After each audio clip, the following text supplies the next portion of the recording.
জাতির পরিচয়ে প্যালেস্টাইনের পক্ষে বাংলাদেশ রাষ্ট্রের হয়ে রাষ্ট্রের সামর্থ্য আছে, এই সামর্থ্য সর্বোচ্চ দিয়ে আন্তর্জাতিক পর্যায়ে প্যালেস্টাইন রাষ্ট্রের পক্ষে তাদের ভয়েস, বাংলাদেশের ভয়েস অবশ্যই উঁচু করে তুলে ধরতে হবে। আমরা আমাদের বক্তব্য দীর্ঘায়িত করব না, আমরা সুরক্ষাকে বলবো বিশ্ববাসী দেখুন, ভারতের মুসলমানরা যারা আছে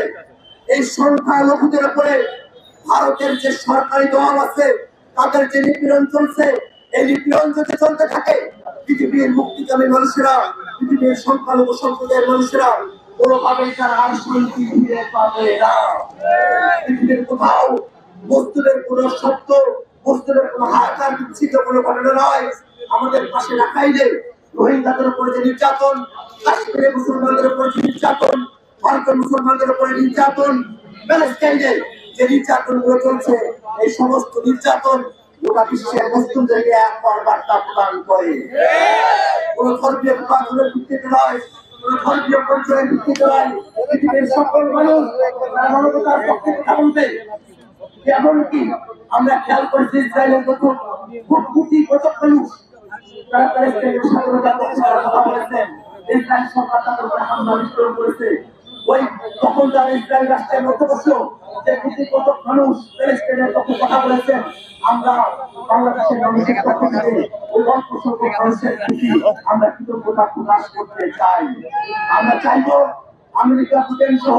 বিশ্বের বিভিন্ন জায়গায় প্যালেস্টাইনের পক্ষে কথা বলার কারণে যাদেরকে গ্রেফতার করা হচ্ছে, যাদের নিপীড়ন করা হচ্ছে,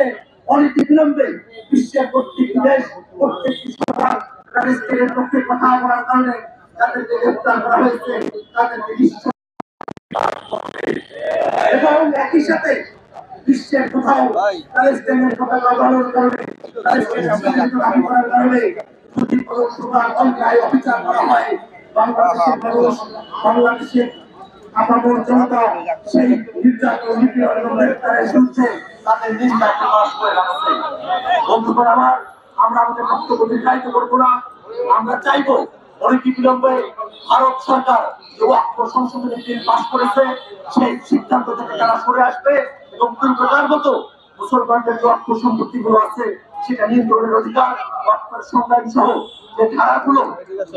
মুসলমানদের স্বার্থ বিরোধী হয়েছে সেগুলো তারা উইথড্র করবে এবং একই সাথে তারা ফেরত যাবে এবং একই সাথে যে মানবতার বিরুদ্ধে অপরাধ চলছে সে অপরাধ বন্ধ হবে, পুলিশের সাথে জাস্টিস হবে, এই আশাবাদ ব্যক্ত করে আমরা আমাদের